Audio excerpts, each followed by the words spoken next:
Okay, hi, my name is Jovan. I'm the youngest amongst the group. I'm 20. I'm a law student and I'm also a lawyer broker. They seem to be very intimidated because I was using Prezi, but no, it's just very simple slides lah. So to get to my point, to get to what I'm going to talk about today, the Malaysian identity. They have been Rahman has spoke about the individual, about the parents, about the family's influence, and Nasiri has went into very down the ground on what's happening in Sabah. I will be speaking about the personal as well, but I also want to highlight a bit of the elephant in the room. I think it's very important to address this, although they may have disagreements with me. Further on, we'll leave that to the forum discussion. So now to go on to what I want to speak about, let's start with this. What is Malaysian identity to me? To me, being Malaysian, this is very cheesy, very cliche, but it is very true. It is about being part of something that's bigger than ourselves. Because first, let's look at this.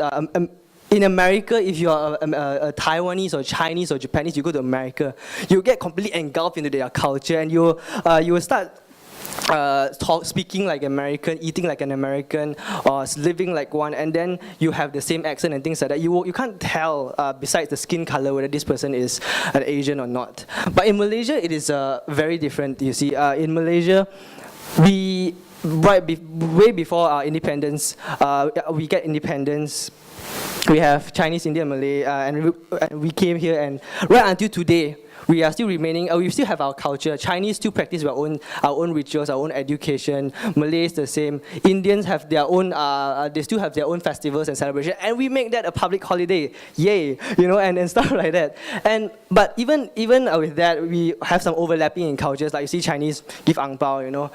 Malays also you see give duit raya, same green color. It's green color, and we have this culture of taking out slippers or shoes when you go into a house, and we have this very very Malaysian culture. And although we are so different, we are so we are so uniquely ourselves, and that's what makes Malaysia truly Malaysia. And that is something that I want to see being focused in Malaysia. That is a very personal sense. Now I want to go to a bit technical. Now, I have been on to identity search of my Malaysianness in the past few years, and I came across this group from my friend Adrian. This group is called Rakan KL. They go around KL and they find the oral history of each place. Like just right behind here, we have the Chinatown area, and I went for heritage walks, and he would tell us stories about stories behind buildings and what they are, and the stories behind that we don't see every day. We just drive by them. It's just another building, and you see this picture. This is just right outside here. This is Lebu Pasar.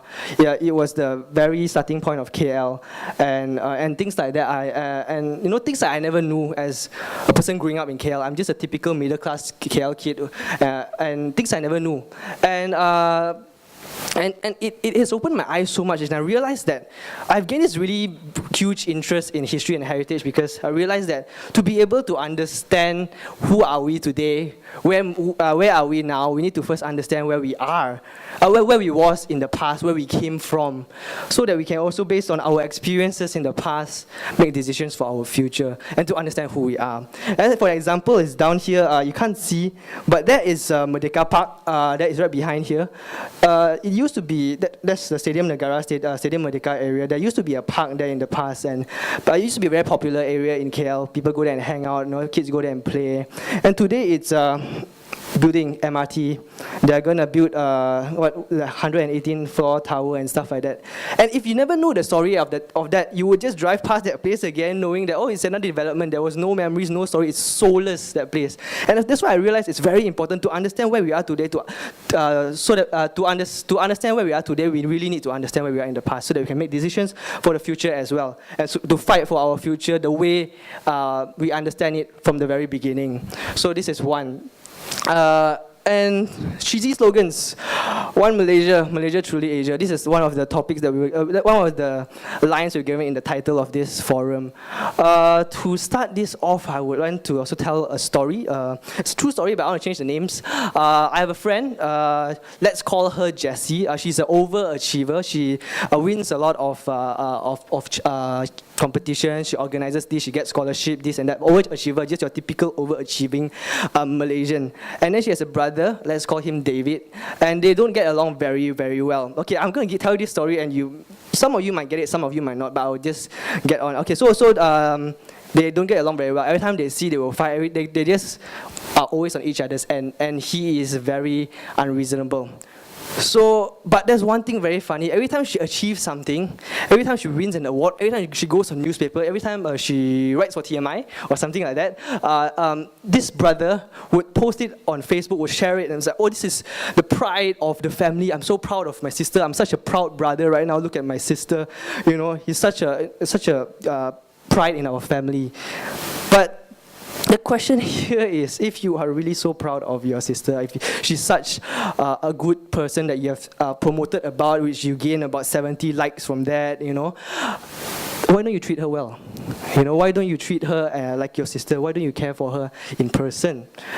You might not get it, but it's almost the same for this, you know. Like we have spoken about it just now, these are probably generally publicity stunts, and we're always taken advantage of our diversity and our unity to promote.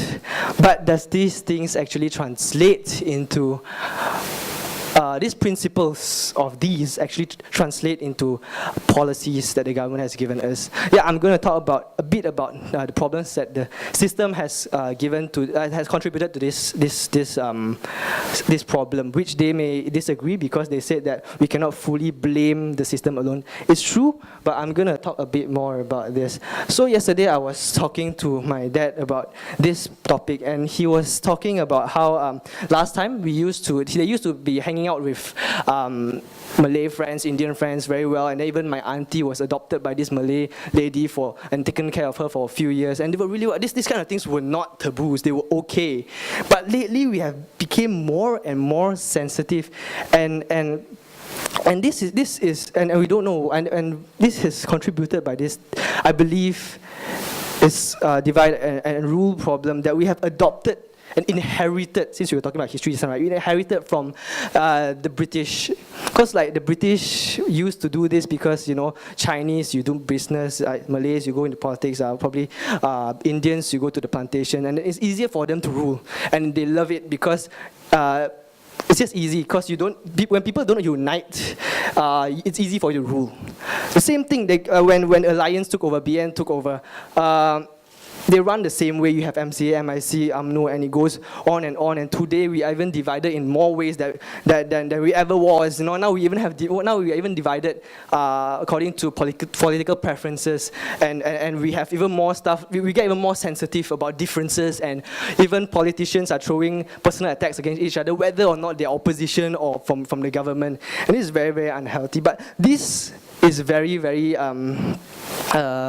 this is always taken advantage by whoever is in power, because it's easier for them when we are so divided, we are so clouded by these situations. Like what we talked during lunch just now, like in this kind of situations, just we are so controlled, we are so divided, nobody questions anymore. We are just so into this kind of problems, and we are moving further and further away from what we knew was Malaysia in the past, and this is the product of the divide and rule policy, and I really think that I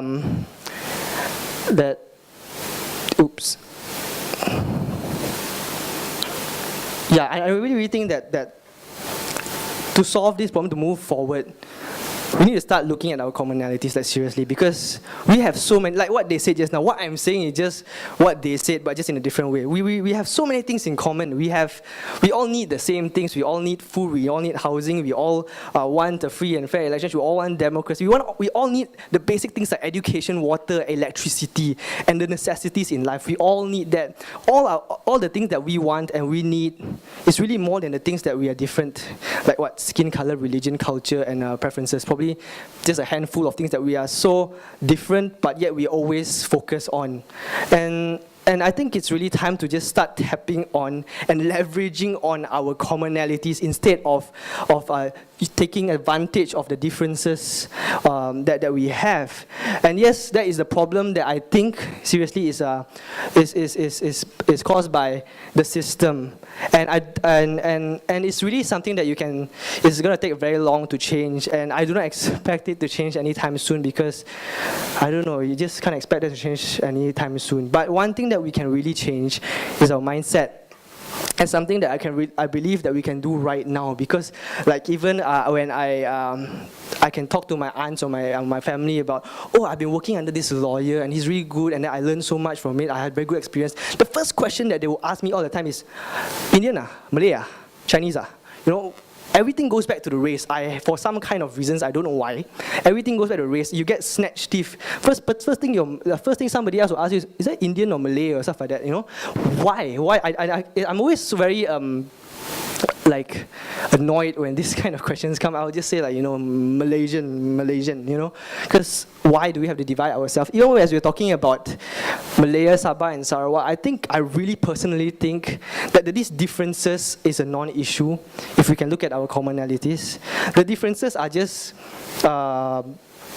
divided so that it's advantage for whoever is in power to take power. I forgot to talk about this. I was watching this documentary, called the Silent Riot. If any one of you have watched it, I learned something very interesting because that time Joseph Pyrin and elections, there was a riot lah. Okay, in short, there was a riot. There were fire. People died. Mahathir's time, I think, and. Nobody in Peninsula knew about that, and most people who watched that was like, I didn't know that happened. Wow, did that happen? And what happened? And that shows something very important. That by that time, if you can be divided like that, and nobody from that side knows what's happening on that side, it's really something that is only used for the advantage of the ruling elites, really. And these differences does nothing but that. And that's why it's very important to tap on just really the commonalities.